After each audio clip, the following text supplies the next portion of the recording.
Welcome to SoloMoms Talk TV, where we give encouragement and inspiration to single, married, widowed, and divorced moms who are raising their children solo. Leave a comment below to let me know what you think of this channel. Also, please subscribe to show your support for these brave moms.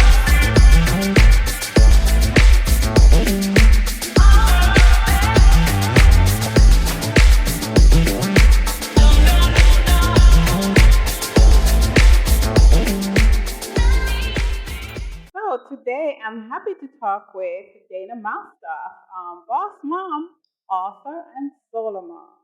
Thanks for coming, Dana.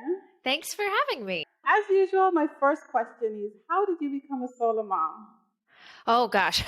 Well, I have a 5 and a 7-year-old, and their dad and I separated when my daughter was 2, so they were 2 and 4. I'm actually in a very amicable co-parenting situation. So the solo momming is part of the time, and then a little bit of getting to be on my own a little bit, which is fun and hard. I haven't seen my kids in 3 days, and I get to see them today, and I'm antsy. I'm antsy for it. It works, yeah. As long as it works, that's what matters, right? Yes. Yeah, as long as it works for the kids. So tell me, what have been your biggest challenge in, going through the separation and realizing you're technically on your own? I will say one of the biggest things that I went through was I personally felt like I questioned all of my decisions, right? So if I made a bad choice with this one and I didn't get it right on finding somebody to have children with that I was supposed to be with, and once you see your kids, there's no not having your kids. You know what I mean? You can question the relationship that you chose, you can question all sorts of things, but you look at your kids and you're like, it had to be this way. So then it kind of breaks your brain. It breaks your brain going, well, if it had to be this way, because I have to have these kids, but I made this decision that wasn't to the right person for me, then I must just be somebody who makes bad decisions. So then you start going, I make bad, then you start going like, I own a business. So it's like, well, what are my decisions in my business? Maybe so then I stopped doing things efficiently or even in a timely manner, right? Everything was slower. I would do my own. I eventually had to hire my own sales rep because in my business, I had been doing my sales and I was starting to sabotage sales. Like at the end of sales, I'd be like, I don't know if you're ready. And then I'd get off the phone and I'd be like, that person was a great fit for the program you have. Like, what is wrong with you? Right. So I think the big thing was the decision making. I think the other thing was, I don't think we give credit to these stages of grief, right? Which is, it doesn't matter if you were the one that left or you broke up right when you had babies or whatever it is. It doesn't matter what the situation is. There's this stage of grief, the fact that I spent 10 years with somebody and then that was over. And there's this new life, and a lot of it I chose. And, but still it just has this thing that you deny it, and then you get angry at it, and then it goes through those stages. And I think it took me well over a year to really go through the stages of grief of this new situation, this new life. And then once, I'm in the 4th year, going into the 4th year, I think I've totally got more of a groove. I get much less angry about things. Like things, make sense to me. It kind of, now my kids feel like we can have fun together, those kinds of things. But that took a lot of time. And I think everybody needs to give themselves a little grace about how much time that takes. Cause it's a thing. Yeah. Yes. And I think once you get in the mindset that, you stop the self-blame and you stop questioning your decision, then you can move on to the healing, right? Yes, absolutely. Yeah. And I think if I have to observe, I'd say that probably is played a factor in you being successful at co-parenting. So tell me how you handle co-parenting, because that's a big struggle. It's such a struggle. Okay, so I will say that as full disclaimer, I got lucky, and my kid's father is a good, nice, caring person. Okay. We do Yeah. not all Yeah. get that lucky. So I have very many friends where, that is not the situation. So I'm in a situation where he's reliable and he is a good dad. And I just tell people, him and I didn't work out, but it's not because he's not a good father. So I got very lucky. He would like to be in the kids. We share custody. We're amicable about it. So just to know for everybody, that sometimes isn't even possible, right? That takes two people. So him and I made decisions very early on that said, no matter what we go through, because he has this just, I don't even know how I feel like I'm a relatively intelligent person, and he has the ability to make me feel super dumb. And I don't know how he does it, but he uncanny knack he has, right? Or I'm like, how do you make me feel like I don't know anything when I swear I'm an intelligent person? And he just has that ability. So early on, no matter how frustrated we are with each other, we said we have to maintain respect for each other around the children, which means if they say dad said we can't do this at his place, then I at the moment say then we keep that rule. And then if I don't like that rule, I talk to him behind the scenes and we say I'm not sure I agree with that, or I don't want them over at that place, or he'll say I don't want them over here, whatever that looks like. And so we made that agreement early that when he's with them, I have to be respected. And when they're with me, he has to be respected. So it's not just about him and me respecting each other, because there's a lot of times that we're frustrated with each other and we do that in private. But around the kids, I always have to maintain an air that he's a good dad and he cares about you, and we listen to him even when we're not with him. And I think that's been really important. And because we can both see that we do that at each other's homes, we then have more flexibility with each other. So if he calls me and says, I've got this business trip and I have to leave, I need you to take the kids, that I am much more willing and less frustrated to be like, well, that means I've got to change all these other plans I had, or I'm running my business and I had these meetings. Nowadays, the whole thing's in flux because, my daughter just was sent in quarantine for 2 weeks because someone in her class tested positive for COVID. And so we got, this whole thing where I had her and he had her and everything got in a kind of upheaval anyway. So I think the solo parenting, co-parenting thing just gets even tougher when we're not just bumping into each other, but the school's bumping into us and like life is bumping into us. But yeah, I think the respecting each other in front of the kids, even if you don't necessarily respect some of the things that's happening outside, that those are private conversations, and that is hard. It is hard when someone drops somebody off and you are angry or something's wrong or someone was late or something happened and you want to say something so bad. And you're just like, nope. Okay, great, guys, kids, come in. And then can we please have a conversation later about what just happened? And we both need to feel that we can do that without recognizing that we both are part of kids' lives, that they don't have as many choices as we do about what we're teaching them and what we're telling them and how they see relationships, how they see men, how they see women, how they see those interactions and respect and love, and what they define as all of those things. What their dad and I choose to do now is going to dictate what they believe later. And that's a huge responsibility that is both exciting and really scary.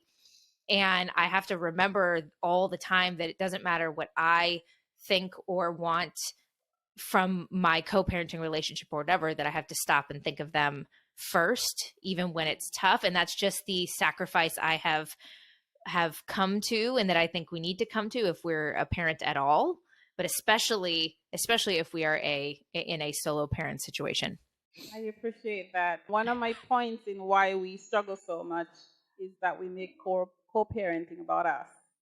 And Yes. I appreciate it that you're showing us an example of how to co-parent, like by putting the kids first. So I appreciate that. Thank you. I also appreciate how busy you are, because I am in your Facebook group. So I want you to explain what it's like balancing raising children and having your own business and starting your own. Tell us about it. Yeah, it feels a lot like working nights. In the beginning, I don't have to do that anymore. And for anybody who hasn't ever met me before, I've had Boss Mom for about 6 years. So I'm not in the beginning stages now, but in the early stage, I started my business when I was pregnant with my son. I wrote my first book when I was pregnant with my daughter, 7 months pregnant, which everybody's like, why are you doing that? And for any woman listening, being your answer is generally, I have to. I don't know. I have this thing I've got to do and I can't help myself and I need to do it. And I will tell you that having my own business and having built it now, when COVID hit, it was so much easier to do. I could be flexible. I could move clients around. I could do these different things. And I only work with people that understand my situation. And I highly recommend that whatever you do in your life, whatever your business is, whatever, to try and put yourself as much as humanly possible, we're working with people who understand and empathize with your situation. I remember working with a client way back in the day when my son was like 3 or 4 months old, and he just got this insane flu, vomiting everywhere. It was like all over me, in the car, all the places. And I was taking him to the doctor, and I told a client, like, we have to move our meeting and I need an extra day or two. And she didn't have kids, and she just blew up like, no, like, this is the most important thing. I'm paying you. I don't care what's happening in your life. And I'm like, I'm covered in throw up. I'm going to need a day. Like, you're just going to. And I vowed from that day forward that I would only work with people that when I called somebody and said, my son just projectile vomited, they didn't tell me that, why aren't they first? They said, oh my gosh, of course, go do that. And we will talk tomorrow and we will figure it out. But don't worry, you know what I mean? So that's really important to me. So when all the things happen in my life, or I have a really bad week or something, all the people that I work with, we've built systems to understand that around each other. And that happens in their lives too. So that's definitely number one. And then number two is, we want to be able to get support, right? So maybe it's our parents, maybe it's our, family, maybe it's school, maybe it's daycare, maybe it's wherever it is, right? Whatever is the thing where we're getting some of that support, whether it's during the day or at night or whatever. I think if we started looking that if you want to start a business, that every system you build in your business, right? And I am a big believer in evergreen. I do not believe solo moms should be launching things because life is just too unpredictable. So the more we can set into evergreen so that things happen every day, that a system happens every day. Our Facebook group is now, I've spent 6 years growing it. But even in the beginning, when it was 100 or 200, 300, we had systems in place so that we could post things and it could lead people to a call. And then there was an automation for that call to get questions and get into my calendar. And now, we have automations for people to get into our email list. And when they get even automations of them joining the Facebook group, right? So what I look at is every single week or month or however you're doing your planning. For us, it's every single week I look at it and I go, what's one more system that frees up time? Because each of those systems is like a system of support. It's like a babysitter, right? That comes over and watches your kids for a few hours. I don't have to be my own sales rep anymore. I don't have to be my own, marketer anymore. I don't have to be the one delivering all the content anymore, because over the last 6 years, every single month, I've looked and said, what's one more support system I can put in place that frees me up? And then when my daughter was here for quarantine the last 2 weeks, I only worked 3-4 hours a day, and we baked together and cooked together. And I worked a little bit in the evenings because I still had some client works or videos, things that need to get done without a kid running around. But I actually got to enjoy it. Like, I thought it would be really painful for her to be home for those 2 weeks. And it was actually enjoyable because I don't normally get my kids separately. Normally I always have the 2 kids together. And so to just be with my daughter for 2 weeks, because my son still went to school, I was like, oh my gosh, I've built a business where we hit our revenue goal on the 13th of the month. And I just spent a ton of time with my daughter. I was like, that's the dream. And I'd get on a call with, a colleague or a teammate, and they'd be like, Dana, you're kind of a hot mess right now. I know. And I was like, I know, but I've made just as much money as I would before. Like, that's the dream, ladies, is to be a hot mess and still make a ton of money and have everybody still be getting the results that you want to get them or do the thing you want to do, even though I'm running around like a chicken with my head cut off. Like, we can't have lives that aren't chaotic. Like, all we can do is build lives and businesses where the chaos is doing things we enjoy. Like, yes, thank you. The systems will make it less challenging, right? Yeah. So what is Dana grateful for today? Oh my goodness. Well, I am grateful for, one, I get to get the kids back today, which I always enjoy. And the kids share a room. And I am one of those people that instead of trying to buy a lot of toys or a lot of things, because we live in a relatively small place, that we like to rearrange the room all the time. So today and they're getting a little older and a little more into like the school and doing their homework and doing those things. So we are moving my daughter from her loft bed into the kids are having the actual bunk beds, and we're going to create a little office space for them. And I got all the little things over the weekend while I didn't have them, and they wanted me to wait, and we're going to rearrange the room together. So I like it when we have little projects. I get very grateful when I get my kids excited about work and doing something and creating something, because then we feel like we have these moments together. So I'm very grateful. Oh, thank you. And you seem like such a joyful mom, and that's an achievement. Let me put it this way. I am a proactive crier. Whenever I feel it is time and I'm feeling it come on, like in my second book, Confessions of a Boss Mom, I have a whole chapter about how I plan my business around my period, about how I do all of those things because I know I get hormonal at times. There's a good 3 or 4 days of the month where I just feel like the whole world is on my shoulders and everything is bad and terrible. And why don't I just move to another country and get a job somewhere? So I plan for those. If I'm feeling super emotional, I will put on a super sad movie and just let it all out. So I don't ignore all of the emotions I have. I think a well-balanced person isn't a person that's happy all the time. I think it's a person that feels all of the emotions and experiences all of them. And the more aware I am of when they're coming on, the more I let them happen, push through them. And then I think it makes it much easier to be happy when the time is right to be happy. Yeah. Well, you certainly motivate me. I have young kids anymore, but yes, I do learn a lot from you. So you're doing a wonderful job, and I appreciate it. And I appreciate the time you're spending here. I want to keep you too much longer, but I have two more. Wait. One is, and what does that look like? Oh, so much self-care. Yes.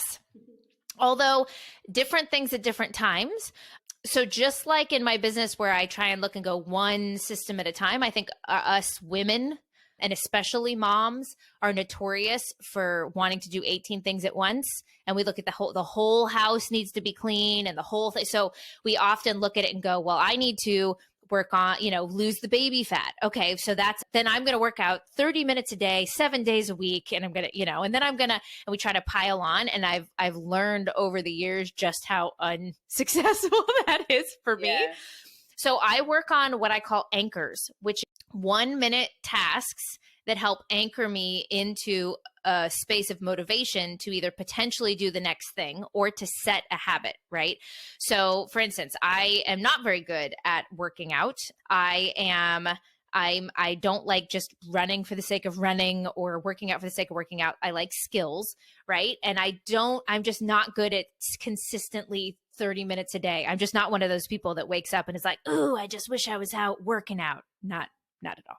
I was on Deanna Mason's podcast the other day, and I said that I want to live in a world where hitting the snooze button is celebrated. That's what I want to do. That it's not looked at as no, if you hit the snooze button, then you're not, never going to be successful. And I was like, right. I've got 2 kids. When I hit the snooze button, it's because I don't have to get out of bed immediately. That's a glorious, glorious feeling. Yeah. So I do these 1-minute anchors. So 2 years ago, once the kids were old enough for me to take a shower by myself, I decided I was going to shave my legs every day.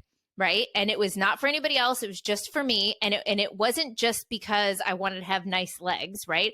It was because it was an anchor. It was something that I could do in the shower. Took me 1 minute to do. Right. And what I found is when I got out, I was more likely to put lotion on my body so I wasn't all dry and scaly. I was more likely to dry my hair. I was more likely to put on a dress as opposed to my pajama pants. And so I just found it was this anchor that helped motivate me to potentially do more with myself and my body. And I'm turning 40 this year. So I'm in my mind about what that means. And I'm telling you, I have not missed a day of shaving my legs in 2.5 years, which is awesome, right? Yeah. Okay. And now it's a habit. Now it's hard for me to even get out of the shower. It's just natural. The other one is I started doing a 1-minute plank, and it took me a little while to get up to be able to do a 1-minute plank, but every day just do a 1-minute plank where that's it. And I've heard studies that if you just do the 1-minute plank, it helps with all the core of your body. And what I found is when I did that, I would go for more walks. I would go and work out more. I would do those things. And now recently I've just signed up through the same place that my kids get their kind of karate. It's MMA, but it's like a karate-esque kind of training. They're orange belts. And I just started the same kind of training so we could do it together, because it's on my bucket list to have a black belt in something by the time I'm 50. That's like my goal. So I did that. And then nutrition, same thing. I love bread. I have a bread problem, right? I do not have like a candy sugar problem. I have a bread problem. I can eat a whole loaf of French bread just all by myself. So what I did is instead of trying to do all of my nutrition, I just said, I'm just going to stop buying loaves of bread. I'm just going to like the kids for sandwiches, that's fine. But like the loaves of bread for dinner that you cut and all those things, that was it. I'm going to not change anything else about what I eat. It's just that one.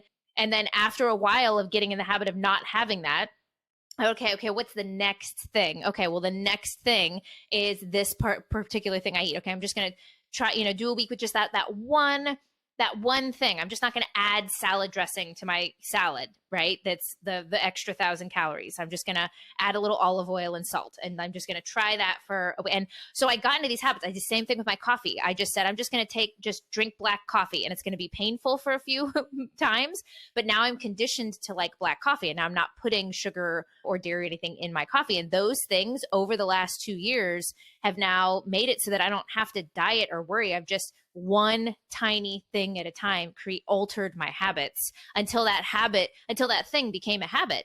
And then I didn't have to worry about it. Otherwise, we just pour so much mental burden on ourselves. So I would suggest 1-minute anchors. Pick a 1-minute anchor and go for it. That's amazing, because when you pile it on, your brain gets so tired. Oh, you do. And you look at it and you go, I know, I just don't know that I'll get that whole nighttime routine. So I'm just not going to do it. But I just said, you know what? The only thing I'm going to do at night, if I forget everything else, is I'm going to brush my teeth and I'm going to take my makeup off. That's it. That's the only thing I'm going to do. And then after a while, and that became natural, I'm like, okay, so after I take my makeup off, now I'm going to try and see if I can remember to put some night cream under my eyes. Like, okay. And I just do it and I don't, and what we do is I think we try and do things fast in our mind. It's like, okay, well, I'm going to, get the body I want. I'm going to get the, the de-stress I want. I'm going to do all these things and in a week, right? Because that's possible. Yeah. But then what happens even in business is we don't do them. Right. So then I'll be like, I'm going to get that product out, or I'm going to do this thing. And then 6 weeks later, none of it's done because we put so much on. And so I've just seen that happen so many times. And I'm like, I'm just going to do one tiny thing at a time. And it's going to sound right now like it will take longer. But what happens is you wake up one morning and your life is completely different. And it's so much more the way you want it. Like, for instance, with my kids from the parenting, I would, like, in the early days of being separated, I would get like when you get that frustrated with your kids kind of feeling. And I would just say, fine. And I would just say, fine, do the whatever, like, fine, jump on the bed and fall off and break your head. Like, fine. I can't handle it. You guys aren't listening to me. And it's unproductive to do that, even though that's the natural inclination to be like, fine, I cannot protect you anymore right now from yourself. Just let me go and cry in the bathroom. And so I just said for a month that every time I feel that feeling that I want to say that, I'm going to take a deep breath and I'm going to tell the kids I have to go to the bathroom. And I'm just going to go into the bathroom and I'm just going to put on a timer for 3 minutes and I'm just going to breathe and then come out. And most of the time I didn't want to say that anymore. And I wanted to, and I kept that habit going. And so now I've created an anchor for myself. Whenever I feel like yelling at my kids, and it's not for a legitimate reason, but it's just because I'm tired or frustrated, I excuse myself to the bathroom. And the kids don't think anything of it. They don't think anything of it. And then when I come back, I'm much more like, okay, here's the situation. Either you guys stop or this is what's going to happen. And it puts me in much more of an empowered state as a parent, as opposed to a frazzled reactive state. Mm-hmm. And just that one tiny habit has allowed me to be a happier parent. And so I say anchors all day long. Yes, I'm with that. Self-preservation is so true. And I think self-care is not going to bed feeling like you did something wrong. Yeah. I could have been nicer to my kids. I could have done this better. I could have. Like, if we just went to bed and went, all right, I'm not perfect, but today was a pretty good day. And tomorrow is going to be a pretty good day. Like, that in itself is self-care, because bad sleep is part of the biggest problem for most people, right? And if you just went to bed not hating ourselves for whatever we did that we wish we would have done more of, or would have done better, or would have not done, I think we'd all just be happier. And yeah, those little tiny anchors that help us feel like we have control back of our lives, especially when you're single parenting. Like you just feel sometimes like there's nobody taking care of you. You're the only one that's in charge of everything. And no matter how tired you are, there's no saving. There's no escape. There's no nothing, right? And sometimes that can make you feel claustrophobic, very claustrophobic, even with your own kids and a bunch of people around. And when we feel that way, we start to go, oh my gosh, am I a bad parent? Did I do something wrong? Have I made a bad choice here? What am I going to do? And then we get frantic and then we do things we regret. And so it's like, how do we get ourselves in the self-care space to go, how do I keep myself from feeling that claustrophobic, feeling that frantic? How do I get myself to feel more in control? And then we all have different things we need for that. And you figure out what those are, and then you start 1 minute at a time. Thank you. I love it. Just gold. Tell me about your business and how can someone get in touch with you and what services do you offer? Yeah, absolutely. So I run a business called Boss Mom, and we are most commonly known for our large Facebook group, which is about 55,000 amazing ladies. Actually, the week we're recording this, I'm celebrating with a dance party, which we always do. And it's for all moms who are looking to start a business, to run a business, to grow a business, all the way from services to products, whether you want to be a part-time VA or whatever it is you want to do. Our main goal is to give you the support and the systems to help you raise and nurture your babies and your businesses at the same time, coming from somebody who doesn't expect you to batch your days and forget your kids exist and pretend like you have 5 consecutive hours to do anything for most of the time, right? So we have that, and then we have our membership is where we actually dive into all of the tactics that I recommend on how exactly you structure your business and build those systems that I talked about, so that the ultimate goal is that you only have to work 15 hours a week, but make a full-time income, because we've created systems in your business that do a lot of the things for you. And a specific way that we nurture our audiences, because our moms are we need to feel aligned. I don't know if you feel this or not, but it's if it doesn't feel aligned, you just won't do it. And I think it gets joked about, by a lot of guys. It's like, oh, it's, that thing you're doing, it's so cute. It's got to be something you're passionate about, but we just can't help it. We're nurturers. So you want to build things that you're excited about, that you're aligned with, and deal with people in a way that feels aligned and nurturing and connected, like you're actually impacting something, like you're actually doing something important. So we want to help everybody build businesses that way. So I'd highly recommend everybody go check out the community. If you just go to boss-mom.com, it'll show you how to get to our podcast and our Facebook group and our membership and all of our resources and our new YouTube channel and all the fun stuff. So you can binge on us there. Okay, thank you. And I'm a benefactor of your wonderful services, your Facebook group, and all that goodness you put out there. So I appreciate you in so many ways. Yeah. Well, I love what you're doing. It's important work. So I appreciate you too.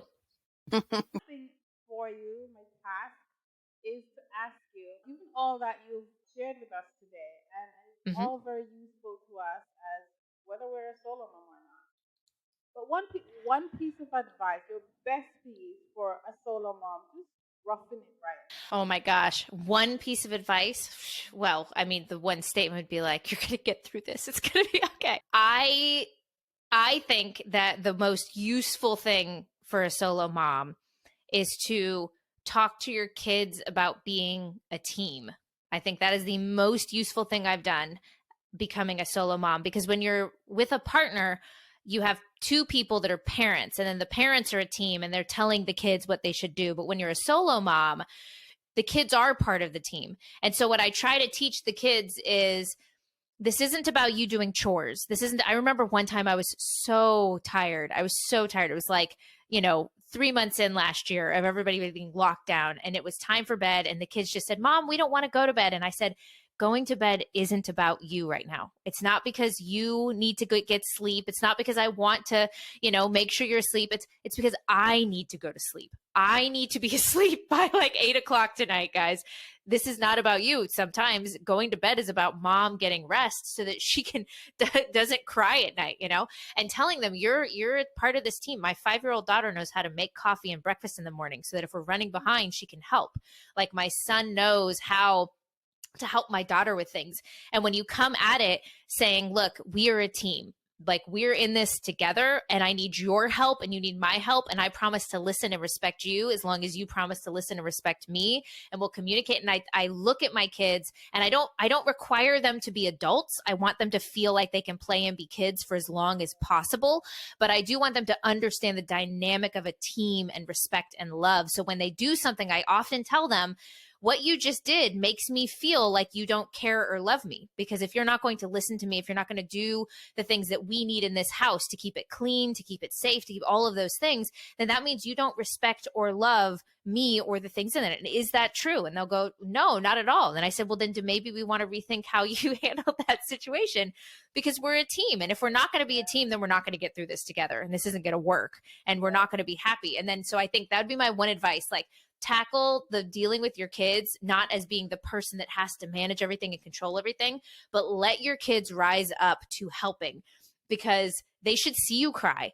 They should see that it's hard sometimes. They should see all of those emotions that you have. Don't hide them from your kids. They need to know that life is hard a lot of the time, and that they also have the power to make it better, to make your day better, to make their day better, to make all of those things. And I think that team dynamic for a solo mom especially can really make life so much easier. Yeah, thank you.